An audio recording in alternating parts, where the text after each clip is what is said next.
নমস্কার বন্ধুরা, কেমন আছেন সবাই? আশা করি সবাই ভালো আছেন, আমিও ভালো আছি। তো আজকে শাকসুকার রেসিপি নিয়ে এসেছি। তো এটা আমি ফার্স্ট টাইম ট্রাই করলাম, যা দুর্দান্ত হয়েছিল বলার মতো না। এত বেশি টেস্টি হবে আমি নিজেও ভাবতে পারিনি।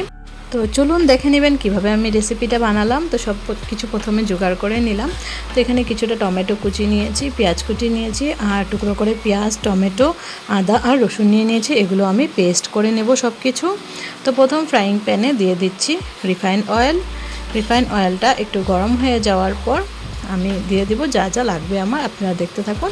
এখানে দেখুন সব কিছু পেস্ট করে নিয়েছি, আদা রসুনটা বেটে নিয়েছি, আর এখানে পেঁয়াজের পেস্ট আর টমেটো পেস্ট নিয়েছি, আর এখানে কুচি করে রাখা পেঁয়াজ আর টমেটো আছে। তো প্রথমে দিয়ে দিলাম গোটা জিরে, আর দিয়ে দিলাম কুচি করে রাখা পেঁয়াজ। তো এখন এই দুটোকে সুন্দর করে ফ্রাই করব কিছু সময়। খুবই ইজিভাবে রেডি হয়ে যায় রেসিপিটা, আর এত টেস্টি হয় বলার মতো না। আর এখন দিয়ে দিলাম টমেটো কুচিটা। তো এই রেসিপিটা ব্রেড দিয়ে খাওয়া হয়, ব্রেডকে সুন্দর করে সেকে তারপর খাওয়া হয়, কিন্তু আমি এটা ভাতের সাথেই খেয়েছি, কিন্তু অনেক ভালো লেগেছে। তারপর দিয়ে দিলাম নুন আর হলুদ। তো ভাতের সাথেও যে এত ভালো লাগবে ভাবতে পারিনি, ভাবলাম একবার বানিয়ে দেখি ট্রাই করে। তবে এটা ব্রেডের সাথেই খায় অ্যাজ এ স্ন্যাক্স।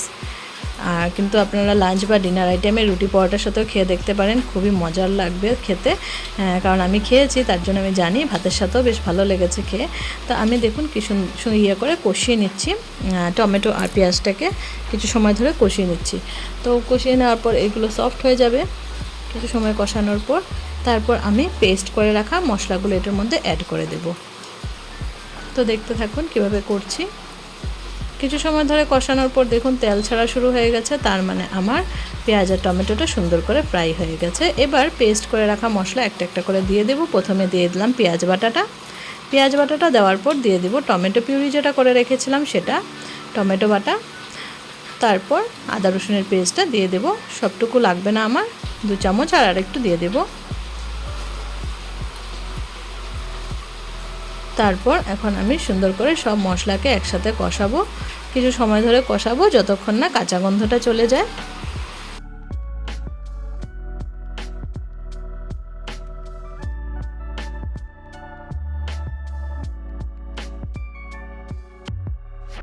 তো মশলাটা কষানো হয়ে গেছে, দেখুন তেল ছেড়ে দিয়েছে। আর এখন আমি দিয়ে দিচ্ছি লঙ্কা গুঁড়ো আর দিয়ে দিব জিরে গুঁড়ো।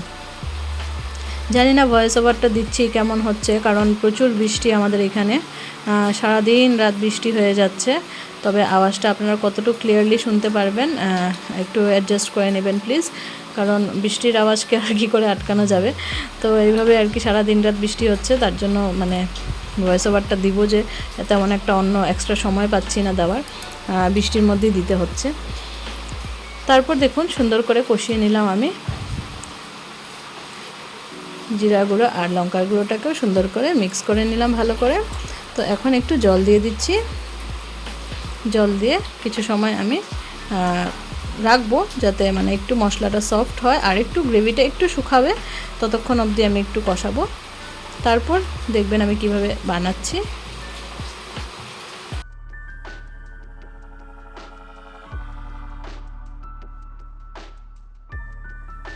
তো গ্রেভিটা কষে যাচ্ছে, আস্তে আস্তে কষিয়ে নিচ্ছি। আর এখন একটু গরম মশলা দিয়ে দেব, অনেকটা গ্রেভি শুকিয়ে এসছে।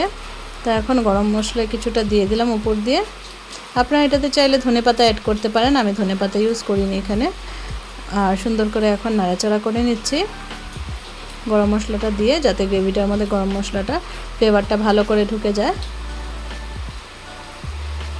তো এখন দেখুন অনেকটা শুকনো হয়ে গেছে। তো এখন আমি যা করব সেটা আপনারা দেখেন কিভাবে বানাচ্ছি।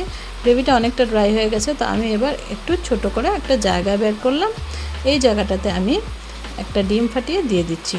তো ডিমগুলো ছিল বড়, আর ফাটাতে যাওয়ার সময় মানে ভাঙার সময় একটু কুসুমটা ব্রেক হয়ে গেছিলো, তবে কোনো প্রবলেম হয়নি। এটাই বলছিলাম যে প্রবলেমটা এটা আমার হয়েছিল যে কুসুমটা একটু ব্রেক হয়ে গেছিলো। 2টো ডিমের কুসুম ব্রেক হয়ে গেছে, ভেঙে গেছে, আর 2টো ডিমের কুসুম বেশ ভালোই ছিল। তো এখানে আমি 4টা ডিম ইউজ করছি। তো এই ডিমের কুসুমটা আবার ঠিকই ছিল। এইভাবে করে আমি একটু গ্যাপ গ্যাপ করে দিচ্ছি 4টা ডিম, আর একটু মাঝখানটা ফাঁকা করে দিলাম, ফাঁকা করে দিয়ে তারপর ডিমটা দিয়ে দিচ্ছি যাতে একটা প্লেস বেরিয়ে যায়, ডিমের জন্য একটা স্পেসও থাকে মাঝখানে, তার জন্য একটু গ্যাপ করে মশলাগুলোকে একটু সাইড করে দিয়ে তারপর ডিমটা দিলাম। তো এখানে আমি 4টা ডিম দিতে গেছি, আর ডিমগুলো দেখুন এই যে এই প্রবলেমটাই হয়েছে যে দিতে গিয়ে কুসুমটা হালকা ভেঙে গেছে। তো কুসুমটা না ভাঙলে পুরোটাই প্রপার হতো। আমার এই জায়গাটার জন্য একটু মানে ভালো লাগছিল না। যে কোনো রেসিপি বানালে একটু যদি মানে মন মতো না হয় বা উল্টাপাল্টা হয় তো মনটা ভালো লাগে না। তো আমার 2টো কুসুম ভেঙে গেছিলো এভাবে ডিমের, আর 2টো প্রপার ছিল। তো দেখুন এখন কি করব, কিছু সময় আমি ঢেকে দেব যাতে এটা বয়েল হয়ে যায় সুন্দর করে। একটু উপর দিয়ে নুন ছিটিয়ে দিচ্ছি, আপনারা চাইলে নুনের সাথে একটু গোলমরিচও অ্যাড করতে পারেন, আমি আর দিইনি। তো জাস্ট নুন দিয়েছি, নুন দেওয়ার পর এখন কভার করে দেব। কভার করে কিছু সময় রাখবো যাতে কুসুমটা বয়েল হয়ে যায় আর কি উপর থেকেও। হ্যাঁ দেখুন কি সুন্দর হয়েছে, কিন্তু স্প্রেড হয়ে গেছে জিনিসটা হতে লাগে একদম রাউন্ড রাউন্ড, কিন্তু আমার একটু স্প্রেড হয়ে গেছে ডিমটা যেহেতু ছড়িয়ে গেছিলো তার জন্য। আর প্যানটা হয়তো আরেকটু বড় হলে ভালো হতো, ফ্রাইং প্যানটা। তো আমি এইভাবে একটা কাট লাগিয়ে 4টা ভাগ করে নিচ্ছিলাম ডিমের। তো 4টা ডিম ভাগ করে নিয়ে তারপর আমি নামিয়ে নেব একটা একটা করে। তো প্রথমে একটা নামিয়ে নিলাম, নামিয়ে নিয়ে এই যে সেকেন্ডটাও নামিয়ে নিচ্ছি এখন। কিন্তু খেতে খুবই বেশি টেস্টি হয়েছিল। তো ফার্স্ট টাইম ট্রাই করেছিলাম এই রেসিপিটা, অনেক দিন ধরে দেখেছিলাম যে এটা বানাবো করে ভাবছিলাম, কিন্তু বানানো আর হচ্ছিল না। তো হঠাৎ করে ইচ্ছে হলো যে এটাই বানাই, তার জন্য বানালাম আর আপনাদের সাথেও শেয়ার করলাম। আর এভাবে একটু ড্রাই ড্রাই ছিল, মশলাটা নিচে নিচে থাকবে, মশলাটা ডিমের নিচে থাকবে মশলাটা লাগানো। তো এটা ব্রেড দিয়ে খাওয়ার জন্য বানানো হয়, কিন্তু আমি এটা বানালাম যে ভাতের সাথে খাওয়ার জন্য। লাঞ্চ আইটেম বানিয়েছিলাম আমি, তো ভালোই লেগেছিলো খেয়ে। আপনারাও ট্রাই করতে পারেন, সব কিছু দিয়ে আমার মনে হচ্ছে সব কিছু দিয়ে ভালো লাগবে খেয়ে। তো আজকে এই রেসিপিটা শেয়ার করলাম, যদি ভালো লেগে থাকে তাহলে প্লিজ লাইক কমেন্ট শেয়ার করবেন। আর যারা চ্যানেলে নতুন বন্ধু আছেন প্লিজ চ্যানেলটাকে সাবস্ক্রাইব করে বেল আইকনটা প্রেস করে রাখবেন।